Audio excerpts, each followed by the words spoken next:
Nabi cerita kat sahabat tentang dosa syirik. Kemudian Nabi pun bersabda, syirik itu ada di dalam diri kamu semua, lebih tersembunyi daripada pergerakan semut. Maksudnya, ada orang syirik ni duduk dalam diri dia lagi tersembunyi daripada semut yang bergerak. Maksudnya sehingga kita tak sedar ada bau syirik, ada sipi-sipian syirik, tempiasan-tempiasan syirik, sehingga Nabi sebut akhfa min dabibin naml, lebih halus, lebih tersembunyi daripada pergerakan semut. Semut ni kalau duduk di atas baju kita pun kita tak dengar dia berjalan, tak perasan pun.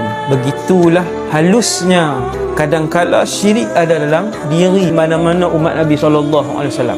Kemudian Nabi kata, aku akan ajarkan kepada kamu semua satu amalan, satu doa yang mana nescaya telah pergi daripada anda perkara-perkara kecil bagi syirik dan perkara-perkara besarnya. Nabi sebut, siapa baca doa ni, syirik hak kecil pun akan dipadamkan oleh Allah dalam diri dia, syirik yang besar pun akan dipadamkan oleh Allah dalam diri dia.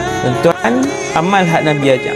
Doa Nabi kata bacalah 3 kali, iaitu Allahumma inni a'udzubika an usyrika bika wa ana a'lam wa astaghfiruka lima la a'lam. Wahai Allah, aku berlindung dengan bantuanmu daripada aku menyekutukan sesuatu denganmu dalam keadaan aku mengetahui, dan aku mohon ampun kepadamu ya Allah kalaulah syirik itu aku lakukan dalam keadaan aku tidak ketahui.